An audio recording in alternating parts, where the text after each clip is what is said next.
বৈশ্বিক জলবায়ু পরিবর্তনের নিষ্ঠুর বহিঃপ্রকাশ, ঘন ঘন দুর্যোগ।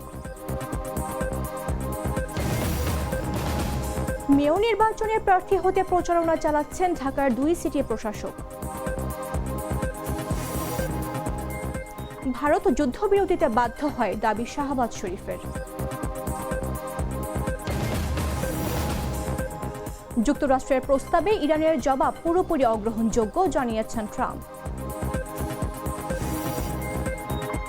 এবং রিয়ালকে হারিয়ে চ্যাম্পিয়ন বার্সা।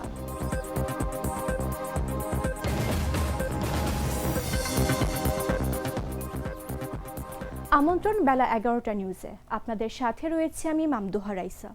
লাল সরিষার দানা থেকে তৈরি হয় প্রাণ সরিষার তেল, আসল ঝাঁঝে আসল স্বাদে। প্রকৃতির আচরণ যেন দিন দিন আরও ভয়ঙ্কর হয়ে উঠছে। কখনো অসহ্য দাবাদহে পড়ছে জনপদ, আবার কয়েক ঘন্টার বৃষ্টিতেই ডুবে যাচ্ছে আধুনিক শহর। 2026 সালে এসে বাংলাদেশের মানুষের কাছে জলবায়ু ও আবহাওয়ার অনিশ্চয়তা এখন এক স্থায়ী আতঙ্কের নাম।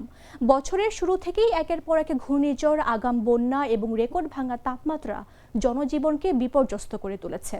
বিশেষজ্ঞরা বলছেন এসব বিচ্ছিন্ন ঘটনা নয়, বরং বৈশ্বিক জলবায়ু পরিবর্তনের ভয়াবহ প্রভাব এখন স্পষ্টভাবে দৃশ্যমান হচ্ছে বাংলাদেশেও। বিস্তারিত জাগর এক্স রিপোর্টে।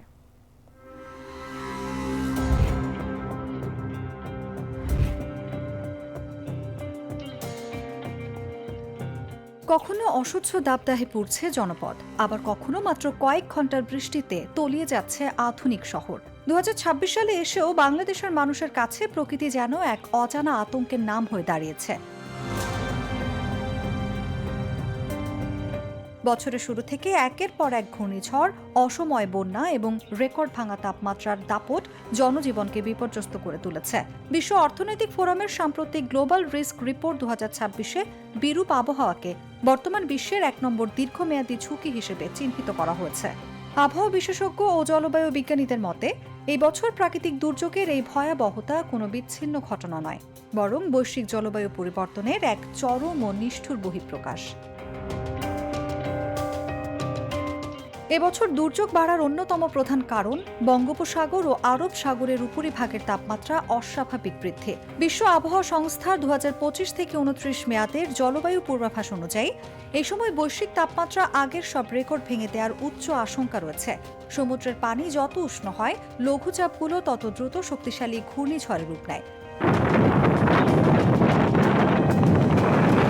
বিজ্ঞানীরা বলছেন সমুদ্রপৃষ্ঠের তাপমাত্রা 26.5 ডিগ্রি সেলসিয়াসের বেশি হলেই ঘূর্ণিঝড় তৈরির পরিবেশ তৈরি হয়। কিন্তু এবছর বঙ্গোপসাগরের কোনো কোনো অংশে তাপমাত্রা 30 ডিগ্রি সেলসিয়াসও ছাড়িয়ে গেছে। ফলে আগে যেখানে বছরে 2-1টি মাঝারি মানের ঝড় আসত, এখন ঘন ঘন তীব্র ও অতি তীব্র ঘূর্ণিঝড় উপকূলীয় জনপদ তছনছ করে দিচ্ছে। সমুদ্রের উচ্চতা বাড়ায় জলোচ্ছ্বাসের মাত্রা ও লোনা পানির অনুপ্রবেশও বেড়েছে আশঙ্কাজনকভাবে, যা উপকূলের কৃষি জমিকে চিরতরে ধ্বংস করে দিচ্ছে। জলবায়ু বিজ্ঞানীরা বলছেন প্রশান্ত মহাসাগরের এল নিনো ও লা নিনা চক্রের ভারসাম্যহীনতা এবছর দুর্যোগের তীব্রতাকে বহু গুণে বাড়িয়ে দিয়েছে। ক্লাইমেট ইম্প্যাক্ট ট্র্যাকারের বিশ্লেষণে দেখা গেছে এই প্রাকৃতিক চক্রের অস্বাভাবিক পরিবর্তনের ফলে পৃথিবীর বায়ুমণ্ডলের আর্দ্রতা ও বায়ু প্রবাহের দিক বদলে গেছে। এর প্রভাবে দক্ষিণ এশিয়ার বর্ষা মৌসুমের আচরণ ওলটপালট হয়ে গেছে। আগে যে বৃষ্টিপাত 3 মাস ধরে হতো, এখন তা মাত্র কয়েকদিনে হয়ে যাচ্ছে। এতে মাটির পানি শোষণের ক্ষমতা কমে যাচ্ছে এবং পাহাড়ি এলাকায় ভূমিধসের ঝুঁকি বাড়ছে।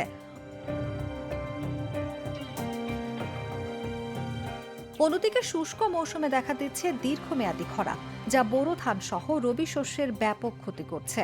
এই পরিবর্তনগুলো আমাদের জাতীয় খাদ্য নিরাপত্তার জন্য এক অশনি সংকেত। বাংলাদেশের দুর্যোগের একটি বিশাল অংশ নির্ধারিত হয় হিমালয় অঞ্চলের পরিস্থিতির উপর।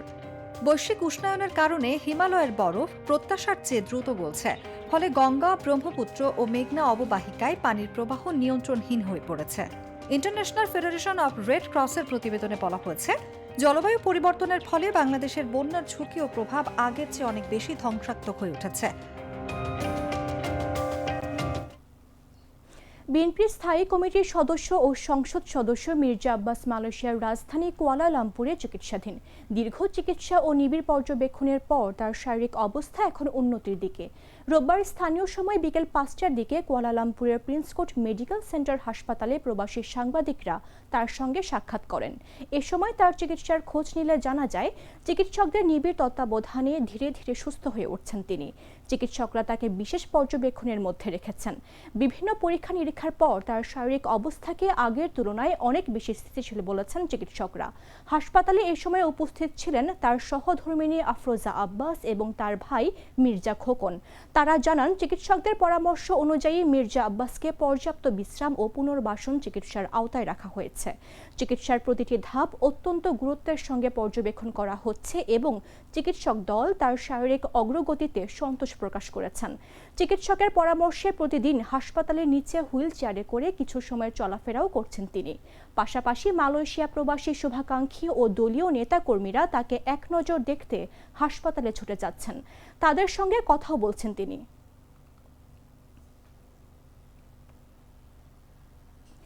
বিএনপি ক্ষমতায় যাওয়ার এক সপ্তাহের মাথায় ঢাকার 2 সিটি কর্পোরেশনের নতুন প্রশাসক নিয়োগ দেয় সরকার। দুজনই বিএনপির জ্যেষ্ঠ নেতা। সামনে মেয়র নির্বাচনের দল থেকে নতুন কোনো প্রার্থী না দিয়ে তাদেরকেই মনোনয়ন দিতে পারে বলছে দলীয় সূত্র। ঢাকা দক্ষিণ সিটি কর্পোরেশনের প্রশাসকের দায়িত্বে আছেন বীর মুক্তিযোদ্ধা মোহাম্মদ আব্দুস সালাম, আর ঢাকা উত্তর সিটি কর্পোরেশনের প্রশাসক পদে আছেন শফিকুল ইসলাম খান মিল্টন। বিএনপির নীতি নির্ধারণী পর্যায়ের একাধিক নেতা জানান, বিএনপি মূলত ওই দুই নেতাকে ঢাকার 2 সিটি কর্পোরেশনের ভবিষ্যৎ মেয়র হিসেবে দেখতে চায়। এখন প্রশাসক হিসেবে সরকার তাদের নিয়োগ দিলেও তারাই পরবর্তী সময়ে সিটি কর্পোরেশনের নির্বাচনের মেয়র পদে দলীয় মনোনয়ন পাবেন। দল থেকে অঘোষিত তাদের ওই নির্দেশনা দেওয়া হয়েছে, তাই তারা বিএনপির প্রার্থী হয়ে মেয়র পদে নির্বাচনে অংশগ্রহণের প্রস্তুতি নিচ্ছেন। ওই দুই প্রশাসক বা নেতাকে মেয়র হিসেবে দেখতে চাই সম্বলিত ব্যানার, পোস্টার, ফেস্টুনে ছেয়ে গেছে নগরের দেয়াল। তারা নিজেরাও বিভিন্ন সভা সেমিনারে গিয়ে আগামীতে মেয়র নির্বাচন করার ইঙ্গিত দিচ্ছেন। তবে দলের অন্য সব নেতা মেয়র পদে নির্বাচনের প্রস্তুতি নিচ্ছিলেন। তারা নির্বাচনের প্রার্থী হবেন কিনা তা নিয়ে অনেক হিসাব করছেন। যদিও সিটি কর্পোরেশন নির্বাচন কবে হবে তার কোনো আলামত এখন পর্যন্ত নেই।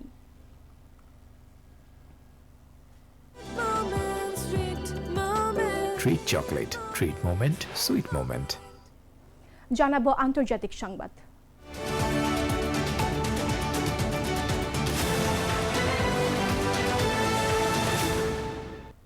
ভারতের সঙ্গে গেল বছরের সংঘাতে পাকিস্তানের ঐতিহাসিক সামরিক জবাবই নয়াদিল্লিকে যুদ্ধবিরতিতে বাধ্য করেছিল বলে দাবি করেছেন পাকিস্তানের প্রধানমন্ত্রী শাহবাজ শরীফ। একই সঙ্গে তিনি ওই সংঘাতে দ্রুত ও কার্যকর প্রতিক্রিয়ার জন্য দেশটির সশস্ত্র বাহিনীর প্রশংসা করেছেন। রোববার ইসলামাবাদে মার্কা-ই-হক বিজয়ের প্রথম বার্ষিকী উপলক্ষে আয়োজিত এক বিশেষ অনুষ্ঠানে এসব কথা বলেন তিনি। ভাষণ শুরুর আগে দেশের প্রতিরক্ষায় প্রাণ উৎসর্গকারী শহীদদের স্মরণে 1 মিনিট নীরবতা পালন করেন প্রধানমন্ত্রী শাহবাজ শরীফ। ভাষণে তিনি কাশ্মীরের পাহেলগাম ঘটনার বিষয়ে ভারতের অভিযোগ প্রত্যাখ্যান করেন বলে ওই হামলার পর পাকিস্তানের বিরুদ্ধে ভিত্তিহীন অভিযোগ আনা হয়েছিল। পাকিস্তানের চিফ অফ ডিফেন্স ফোর্সেস ও সেনা প্রধান আসিম মনির সতর্ক করে বলেছেন, ভবিষ্যতে পাকিস্তানের বিরুদ্ধে যে কোনো আগ্রাসনের সুদূর প্রসারী ও বেদনাদায়ক পরিণতি হবে।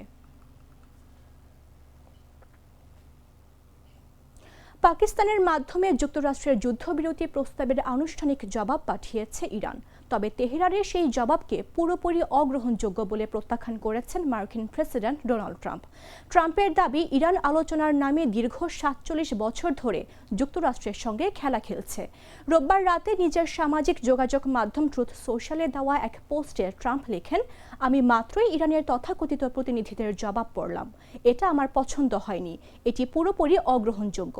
এর আগে আরেকটি পোস্টে তিনি অভিযোগ করেন, ইরান গত 47 বছর ধরে যুক্তরাষ্ট্র ও বিশ্ববাসীর সঙ্গে প্রতারণা করে আসছে। ট্রাম্প কঠোর হুঁশিয়ারি দিয়ে বলেন, তারা আর হাসার সুযোগ পাবে না। আল জাজিরাকে এক ইরানি কর্মকর্তা জানান, তেহরানের জবাবে পুরো অঞ্চলে যুদ্ধ বন্ধের বিষয়টি গুরুত্ব পেয়েছে, বিশেষ করে লেবাননে। পাশাপাশি হরমুজ প্রণালী, পারমাণবিক কর্মসূচি ও নিষেধাজ্ঞা প্রত্যাহারের বিষয়টিও আলোচনায় অন্তর্ভুক্ত করার দাবি জানিয়েছে তেহরান। ইরানি সূত্রের দাবি, তাদের জবাব ছিল বাস্তবসম্মত ও ইতিবাচক। এখন আলোচনার অগ্রগতি সম্পূর্ণভাবে ওয়াশিংটনের সিদ্ধান্তের উপর নির্ভর করছে। দুধার চকলেটে একাকার হয়ে ওঠা প্রাণ লেয়ার সম্পর্কের মিষ্টি ম্যাজিক। সংবাদ শেষ করব খেলার খবর জানিয়ে।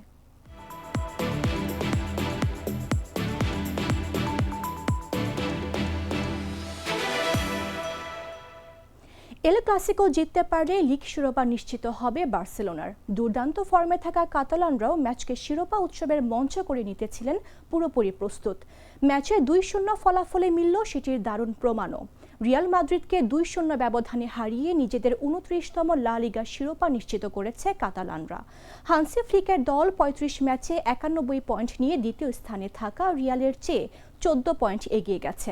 হাতে থাকা 3 ম্যাচে আর এই ব্যবধান ঘোচানোর সুযোগ নেই মাদ্রিদের। আধিপত্য বজায় থেকে লিগ শিরোপা জিতেছে বার্সা। পুরো মৌসুমে মাত্র 4টি ম্যাচ হেরেছে তারা। এই জয়ে টানা দ্বিতীয়বার লা লিগা জিতলেন ফ্লিক।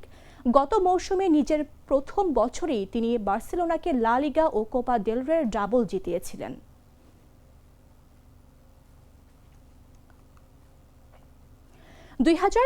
ফিফা বিশ্বকাপে খেলবেন ইরান, তবে আছে নানা শঙ্কা ও শর্ত। যুক্তরাষ্ট্র, কানাডা ও মেক্সিকোয় অনুষ্ঠেয় আগামী বিশ্বকাপে অংশগ্রহণ নিয়ে নিজেদের অবস্থান স্পষ্ট করেছেন ইরান ফুটবল ফেডারেশন। দেশটির ফুটবল ফেডারেশনের সভাপতি মেহেদি তাজ জানিয়েছেন, ইরান অবশ্যই বিশ্বকাপে খেলবে, তবে সেই সঙ্গে আয়োজক দেশগুলোর কাছে নিরাপত্তা, ভিসা ও সম্মানজনক আচরণের নিশ্চয়তাও চেয়েছে তেহরান। ইরানের সংবাদ মাধ্যমের বরাতে মেহেদি তাজ বলেছেন, সব খেলোয়াড় ও কোচিং স্টাফ, বিশেষ করে যারা ইসলামিক রেভলিউশনারি গার্ড করে সামরিক দায়িত্ব পালন করেছেন, তাদের যেন কোনো সমস্যা ছাড়াই ভিসা দেয়া হয়।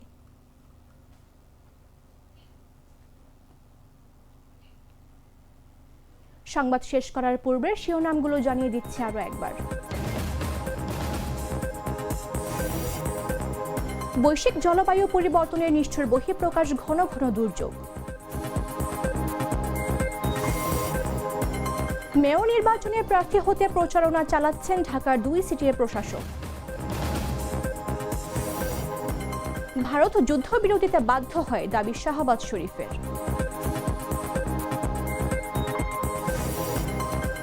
যুক্তরাষ্ট্রের প্রস্তাবে ইরানের জবাব পুরোপুরি অগ্রহণযোগ্য, জানিয়েছেন ট্রাম্প। এবং রিয়ালকে হারিয়ে চ্যাম্পিয়ন বার্সা।